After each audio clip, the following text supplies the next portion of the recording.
So hello guys. So i-review natin si Smash. So ano bang maganda kay Smash at bakit sulit siyang bilhin? Mga gusto ko at hindi ko gusto kay Smash guys. Honest review lang po. So ang gusto ko kay Smash guys is matipid siya sa gasolina. Yun po yung pinakamaganda sa kanya. Matipid siya sa gasolina. At ang pangalawa kong nagustuhan sa kanya guys is magaan siya dalhin. Tapos hindi siya magalaw dalhin guys. Yun po yung mga nagustuhan ko kay Smash guys. Tapos yung gasolina talaga guys is maganda talaga gamitin si Smash. Kasi sobrang tipid sa gasolina. Sa trabaho ko guys is 200 pesos lang po lagi yung nagagastos ko every week sa trabaho ko. Malayo pa yan yung aking tinatakbo guys.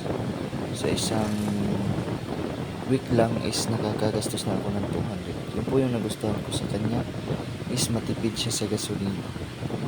At sa hindi ko naman nagustuhan kay Smash guys is kapag umiinit ng kanyang makina guys, iwan ko kung normal lang ba to, may lagitik siya guys, lumalagitik siya. Yun po yung hindi ko nagustuhan sa kanya, yung lumalagitik siya.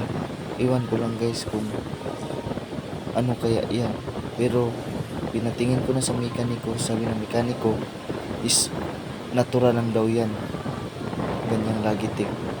Yan po yung hindi ko nagustuhan sa kanya. At yung hindi ko rin nagustuhan sa kanya guys is yung kanyang side mirror sobrang laki. Yun po yung hindi ko nagustuhan sa kanya. Pero good siya gamitin guys. Pwede talaga siya pang trabaho, pang service. Magaan dalhin. Tapos matipid sa gasolina. Tapos yung nagustuhan ko sa kanya, hindi mahal yung maintenance na. Mura lang yung maintenance na. Yan po yung maganda kay Smash guys. So kung nagtatanong kayo kung sulit ba bilhin si Smash, opo, sulit.